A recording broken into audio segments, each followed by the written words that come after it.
really felt like when I heard him in the first round, that was kind of a gift and a curse. Honestly, I wanted to go for the knockout, not just because I knew I could hurt him, but because of all the stuff that he was talking. I guess it was just in me just to stop him and prove a point. But in doing that, I could have did a little bit better as far as being sharp, but like my promoter said, we've been out the ring for a couple months, and it's only about getting sharp and staying active and making sure that that doesn't repeat itself. Much respect to Luis Arias and his team, but I did go out there and prove the point that I wanted to prove, which is that there's level to this game, and he was outmatched, and I knew the attributes that I brought to the table, that he wasn't able to deal with it, and that's exactly what we showed. I'm looking forward to bigger and better things. The future is very, very bright. Even though this, to me, wasn't the best performance, I'm looking forward to having the best performance in the near future. So, thank you guys, always, and we can go to some questions.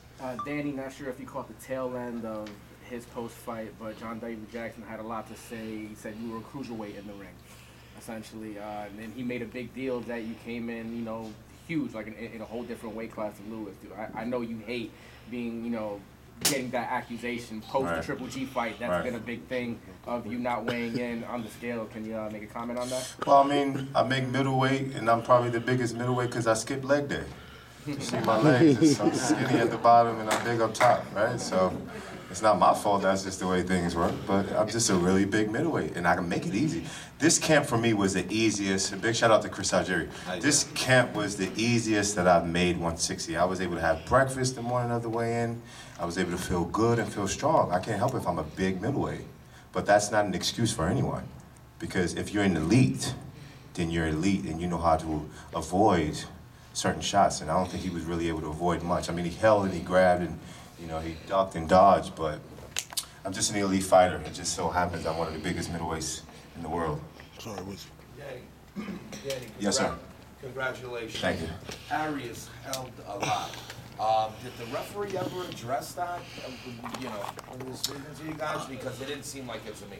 Yeah, I think the referee, he gave him a couple warnings. I would have liked him to give him a lot more warnings, but the referee did a stellar job, no complaints.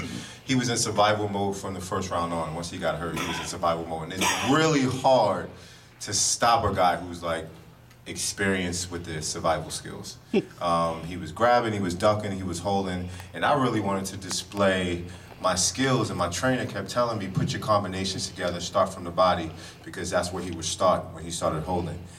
I just started a little headhunting a little bit too much, but you know, it's just about the experience, and I gained a lot more experience in this fight than I've done in my previous fights for that reason alone.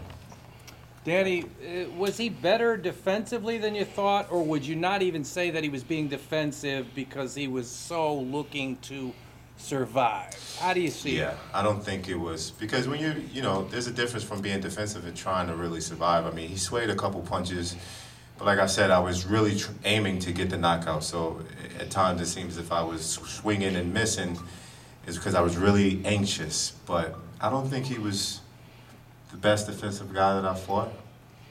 But he did a really good job at holding and surviving. I give him that. But he didn't pose any threat. He didn't hurt me at any time in the fight, and I was able to see all the shots. You know, he wasn't that fast of a guy. I just think I could have done better, but I did think I put on a good performance. A nice, strong 12 rounds for me, and getting that experience where people think I'm this huge knockout artist. You know, it just shows my diversity. Danny, were you surprised that he didn't stand in the middle of the ring like he said he would? Yes, I am. I think he fooled all you guys too. Like, I think with the lead up and build up to this fight, I think you guys really, as well as I did, thought he was going to stand in the middle of the ring and bang it out. So the first round, my mindset, I was going to be a little precautious and kind of, you know, be a little bit more defensive than I normally am. But when I started seeing him going backwards, when I wasn't really posing a threat, I said, okay, I see what type of party this is going to be. And it was actually worse than I thought, so. I got two questions here. Danny, first, congrats on the performance. Thanks, Al. At what point in the fight did you realize, all right, this dude is in straight survival mode, and I'm really not going to be able to stop, so let me just close the show, you know, win every round comfortably. Did you feel that way at any point in the fight? Maybe the second half of the fight, and I knew that Because I thought that him being inexperienced and going 12 rounds, that I might get him in the 11th or 12th or 10th round in the championship rounds. But he was able still to survive, and even though I hurt him a couple times in the fights in the later portion, yeah, and that's credit to my trainer. He told me to go down to the body because every time I go for the head, the guy ducks down and holds, and you know, he just had survival skills. I mean, there's nothing I can say about it. I mean, it was just a learning experience. My second question is for Eddie. What do you think of Danny's performance? You know, you've been working with his first fight. I think it was a masterclass. I think he was trying a bit hard too early. There's a lot of pressure on him tonight, and I know that he says a great line at the press conference, it's not my first rodeo, which is true, but also, you know, he wants to impress, he was keen to impress, and I think if Arias would have boxed the fight that he said he was going to fight, you would have seen a different performance, but what you saw was a masterclass from an elite middleweight, and this game is very tough, so to come out 12 rounds unscathed, really untouched, unmarked, and making a lot of money is really what this game's about. It's a very, very tough sport, and these fighters deserve every dollar they get, and they need to know exactly what the plan is. And the plan tonight was 12 rounds, win every round, have a couple of weeks off, back to the gym. And that's what it goes. Bank the performance, bank the money, move on to world titles. That's what it's all about. It's a very, very professional performance from Danny against a good young fighter. You know, I mean, I think he realised that he was a bit out of his depth during the fight, but you know, he's a good young fighter, Luis Arias. But yeah, what you saw was an elite middleweight. So I saw what I knew, which is Danny Jacobs is one of, in my opinion, the best middleweight in the world, and you'll see his level rise, as you do always, when he steps up against the even better guys. I mean, hey, listen, I just think, you know, to add to what he's saying, I just think you can't really knock out everyone, but I showed, you know, bits and pieces of my different attributes. I think once he got a feel of the power, that's when I was able to put my combinations together in the later portions of the round. So that's early on when I said the pressers and the building up of this fight that I wanted to show my levels. And even though I could have done a better job, I do feel like I did just that. I think he realized in the first round that he's outclassed. Yeah. You know, I seen it in his face. Well, you said it in the post interview. You said, you know, it takes a while to let go of some of that anger and that anxiousness. Is it still there now? Are you gonna go on? No, I just finished seeing his mom, and she came up and we spoke, and we said there's nothing but love and respect. Like at the end of the day, you know, we human, you know, and the back and forth talk, yeah, it's gonna get under my skin, but I respect him. Like, you know. Did you want to say on camera who ran now? No. That's not it. That's not. No, I would never disrespect him. My skills spoke for me inside that ring, and that's really at the end of the day what it's all about. You know. Your speed, you look really fast. Your speed was really impressive today. I felt good, and I was able to utilize my jab a lot more, which my trainer loves, because in the last fight we kind of strayed away from that. And I think just adding different pieces to the puzzle as we get in this experience. So I don't look at 12 rounds with a guy who many feel like I could have stopped as a defeat or a loss. I look at it as progression.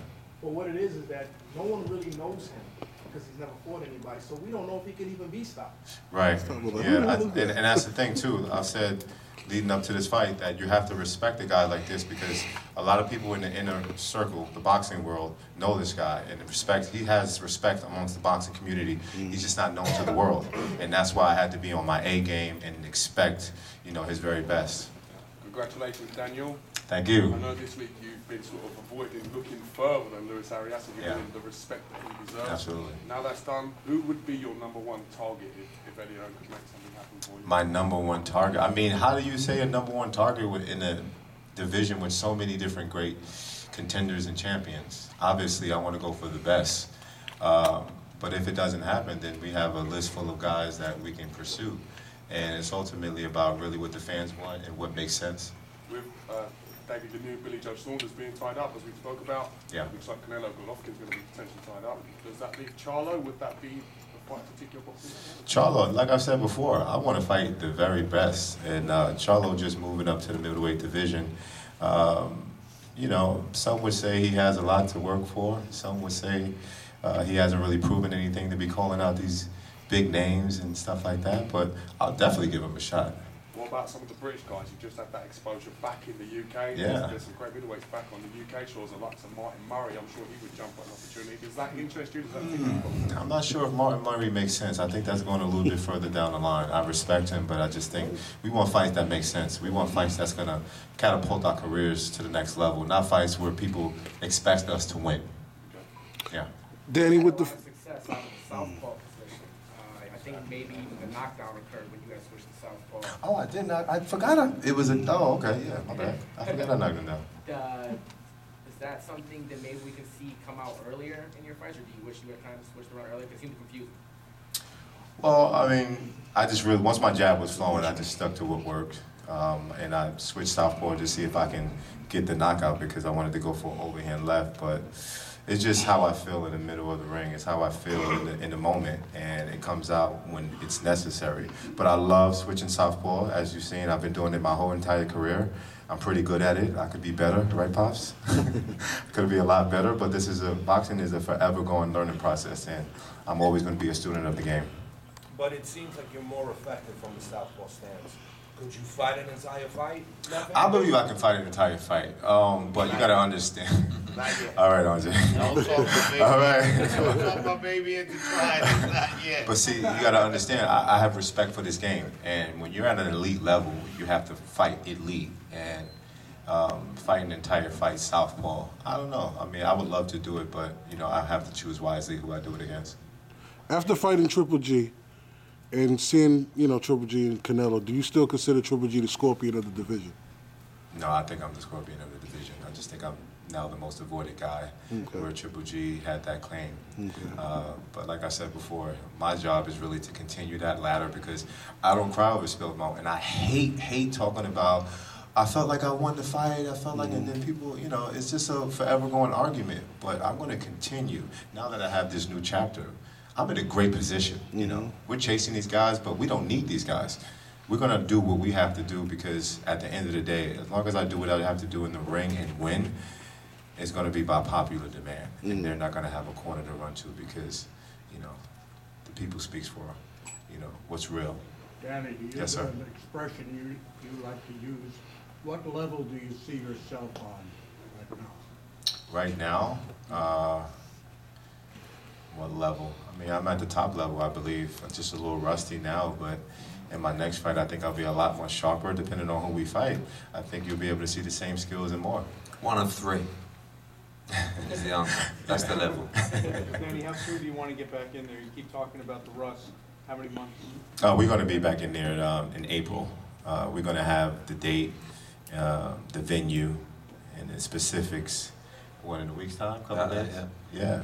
And that gives me great confidence to know that I can plan when I'm going to be back in the gym. I can plan my life. I can plan certain things and not have to worry about that. I'm in a really, really great position. Daniel, you seem relentless in there, like you just walked through Luis Arias and not worrying about what was coming back at times. Yeah. Having been in with Golovkin, does that give you a confidence that you can take what these guys are going to throw at you? And you're not Absolutely. worried as much? When you've taken the best punch that people consider the boogeyman, it gives you that extra level of confidence that you can take punch from, you know, anyone. You know, I take a really good shot, and this, what Arias is saying with this whole, I have a weak chin, he had an opportunity to hit me and hurt me and do all these different things. He didn't do it. And even when he landed a big shot, I came right at him.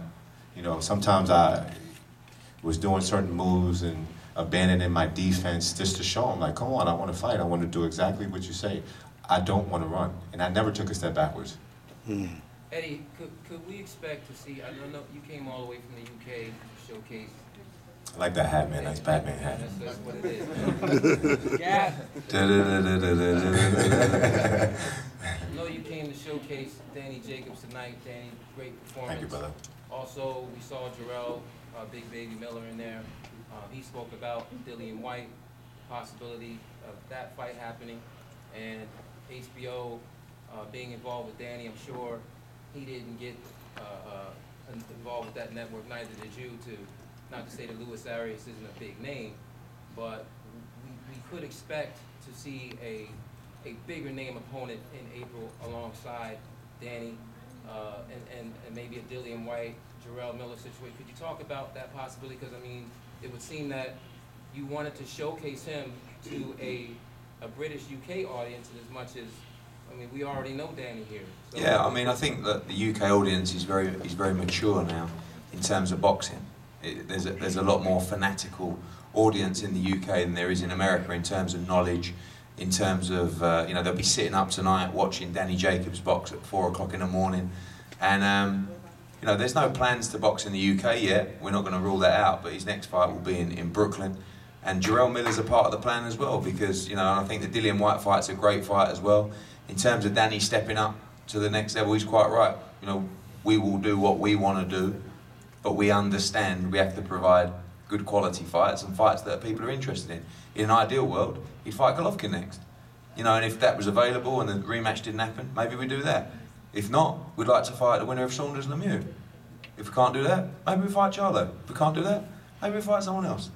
But we are also governed by our network, who won't just let us fight, you know, Tom, Dick or Harry. It's going to have to be a top quality middleweight. And, you know, Danny Jacobs, one thing he's shown time and time again is he'll fight anyone. It's not a case of, oh, he'll be turning down opponents. But, you know, we need the right opponent. But this is about building Danny Jacobs into a position where the fight is unavoidable for the likes of Canelo and Golovkin. We're not sitting out here saying, oh, hopefully we get a shot against these guys. Like, no disrespect to Lemieux and Saunders, I see Danny Jacobs on a whole new level to those guys in terms of ability and hopefully in terms of profile as well, and draw. So that's the level we want to get to, where actually they're coming to us saying, oh, is there any chance of a shot with Danny? Having fought Golovkin, some would say it would be fair. Yeah, 100%. Listen, he's nowhere near the size of the star he should be after that Golovkin performance. Okay? So in my opinion, he beat Golovkin. In other people's, you know, maybe it was a draw. Maybe it was 1 round to Golovkin. But you couldn't split the fight. So there's this guy who is supposed to be this animal, this superstar in Gennady Golovkin. And here's a guy who has bundles more charisma, just as much talent. He's from Brooklyn. You know, he should be absolutely mobbed on every street in New York State. Yeah? So that's really my job. And if I would have had him leading into the Golovkin fight, maybe we'd be in that position now. But we're building as well. We're not just building in the ring, we're building outside of the ring. Hey, so, why do you think those things have happened for him since the Golovkin fight? Sorry? Why haven't those things happened? Because he didn't have a promoter behind him. Because he didn't have activity behind him. You know, you can't come out of a fight like that and a performance like that and not scream and shout. And he's not the kind of guy to scream and shout. But you need a vehicle behind you to push you and make noise. That we should have won that fight, that we want the rematch, that we're the best middleweight in the world. That's just standard behaviour, standard promotional literature. Yeah, this deal with Eddie seems like it makes sense. After the fight week and now the fight is over, like how's the experience with Eddie? I mean, this is the most promotion I've received, I think, in my whole entire career. The last 3 months, I mean, I was out in dinner last night and they were showing my commercial about 4 or 5 times in between the NBA games. So, I mean, it's just stuff like that that I feel like, you know, it's going to catapult my career to the next level. Having a guy investing into me and a network investing to promoting me, you know, and it just makes sense, and I'm glad it came at the perfect time. Eddie, not sure if Joe DeGuardia is here, but Danny and Demetrius Andrade have history, having fought previously in the amateurs and things of that nature. Start boxing, you just co-promoted a show with him. How feasible is that fight taking place? Yeah, again, no disrespect to Demetrius Andrade, and I put Charlo in the same bracket as well, and I put Saunders in the bracket and Lemieux in the bracket. I see Danny Jacobs as a level beyond those guys. Doesn't mean we won't fight them, because they're very good fighters, but we're really trying to establish ourselves as the major name in the division, and that's why I said about the 3, because I really feel like there is a 3, and that is Canelo, Golovkin and Danny Jacobs. That's, for me, the big 3 in the division. Doesn't mean we won't fight Andrade, Charlo, Lemieux, but, you know, our plan is to be in the mix with those guys. So, you know, we want to make sure that we are up there as a brand, as a fighter, you know. So, yeah, Andrade, at the end of the day, I don't decide who Danny Jacobs fights. You know, we'll speak to the network, then we'll sit down with Keith, we'll put it forward to Danny and the training team, and ultimately they'll make a decision. But we're doing our own thing. We're not really chasing anyone in particular. We're going to do our own thing. Eddie, before the fight, you said if Jarrell Miller beat Marius Wack convincingly or impressively, you might be in line for an Anthony Joshua shot. After tonight, where do you? It was a good win. I mean, look, this is the Danny press conference, but you know, Marius Wack, TKO 9, is a very, very solid scribe on a heavyweight's career. You know, he's been beaten a couple of times by top-level guys, Vladimir Klitschko, Povetkin. These are top. And Jarrell wore him down. I think Jarrell has a lot of learning to do. I think he shouldn't be stepping in just yet. He needs 1 or 2 more before he gambles. And again, I'd like to see him bank the money. You know, this is a tough sport. Bank the money before you gamble. And that's what Jarrell Miller needs to do. He needs to come back. I'd love him to box on our card in April. He's from Brooklyn as well. You know, he's an exciting heavyweight. He would have learned so much fighting the likes of Marius Wack. But again, Marius Wack, TKO 9, is a very, very impressive win and puts him probably 1 or 2 steps away from fighting for the world heavyweight title. Danny, did you notice Arias favoring his foot because he said he had a blister in his socket? Oh, he had a blister now. Oh, you did? Oh, okay. Those pesky blisters. Yeah. I mean, I don't know. Maybe if you didn't run, then, or if he had met me in the middle, he wouldn't have had surgery on that blister now. surgery on it. Much respect to Arias. He actually left with his foot in a splint. It was on top of the foot. Yeah, man, listen. You know, at the end of the day, it speaks for itself. Yeah. Danny, can you describe your experience at Nassau Coliseum? It's been amazing. I've loved the experience. You know, Brooklyn spread love. That's my motto. And I would love to fight all over the world. I love to fight and give people who have had the opportunity to see me fight live. You know, so coming to the islands, I'm still a New Yorker. Still have people come out and show support and give these Long Islanders a great show. I really felt that's what we did. We accomplished. Me and Baby Miller put on a great show for the fans, along with the rest of them on the cards. And I look forward to continuing that legacy. I think, you know, Barclays Center obviously makes more sense because that's where I have my biggest draw. And, you know, we really have opportunity to sell this one out. But, you know, that's about building our brand. And that's really the experience that we have. And we're going to continue to climb that ladder. I'm glad that I had an opportunity to come in Nassau Coliseum and perform in front of these people. Eddie, what's your assessment of your first show here in the U.S. and moving forward? What would you do differently? It's a great learning experience, and you know, I want to thank obviously our team at Matchroom, done a great job, and the co-promoters on the show as well, Solita Promotions, Joe LaGuardia, Rock Nation, Golden Boy. I think that's a marker for us that we're willing to work with anybody in boxing and not let the politics of the game spoil fights for the fans. Again, working with partners like HBO, Sky Sports, Brooklyn Boxing. I want to thank Brett Yormack, Anthony Cantanzaro, and all the team at Brooklyn. Gina up the back there. My man Keith Connolly. Yeah, well, I haven't got onto him yet. But Brooklyn Boxing, you know, what I've found is there's very few venues that really drive the action, and Brooklyn Boxing do it. Well, what have I found about the market? Too early to say. Little bit of a lack of noise but I'm comparing it to the UK fans who are crazy, who are dancing around, singing, jumping around, and you know that's going to take time to understand. But everybody's got 2 arms, 2 legs, and a heartbeat, and they love a great time. And boxing's the greatest sport in the world. So I feel like tonight was a nice, solid start for us. I think we'll be back in the city for the next fight, and quite right as Danny says, Keith Connolly, thank you very much for all your help. There's few managers who care as much for their fighters as Keith Connolly. I agree. And you'd think that actually he was Danny's dad rather than his manager. But he's done a wonderful job for Danny Jacobs, and it's great working with both of them. So Eddie, so for now, it's just a New York thing? No, we're going to be doing 4 shows. Look, my deal is I'm not exclusive with HBO. Okay? Danny Jacobs is exclusive with HBO. So we'll see where it takes Matchroom Boxing USA. Had 24 phone calls in the last 2 months from big-name American fighters wanting to sign with Matchroom. I can't give them what they need. There's a big problem with American fighters that don't have the activity, and it's hurting them inside the ring and it's hurting them outside the ring.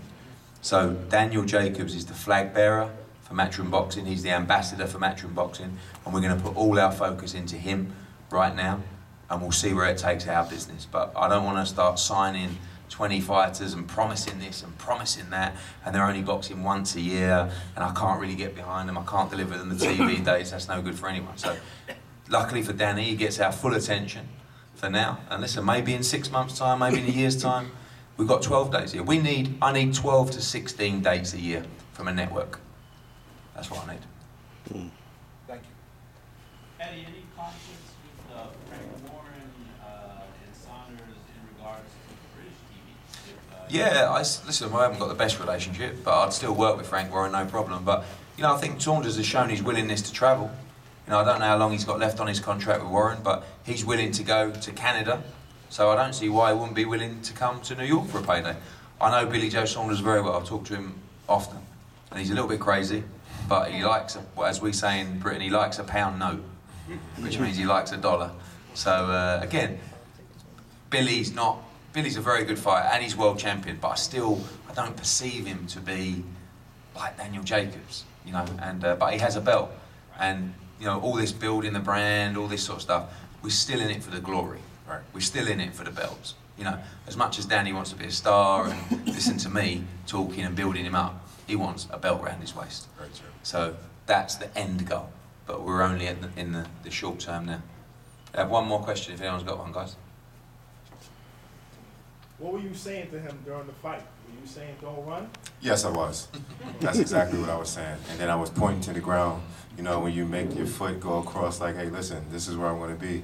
I said, don't run. Why are you running? He's like, I'm not running. I'm boxing. And I was thinking in my head, that's the same thing I was doing with Triple G, but you was calling that running.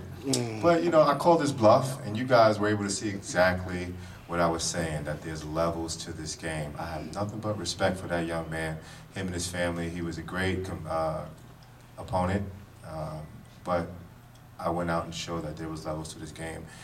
And we're gonna do better each and every time out. I just wanna thank my team, Team Jacobs, Andre Rozier, Victor Roundtree, up in heaven, that's my trainer. God bless him, I miss him. Anthony Irons, Chris Algieri, Mike Rella, my main man, Scooty Scoot, my conditioning trainer, and my brother from another, Keith Connolly. I just wanna thank everybody for always making sure that, you know, I'm in the best space possible to give my best. You know, boxers go through so much. I mean, you guys only see 36 minutes inside the ring, but there's a lot that goes on the outside. And to have a family that really genuinely care about you and support you like their own, I mean, it's priceless. So I just want to thank my team. Thank you, guys.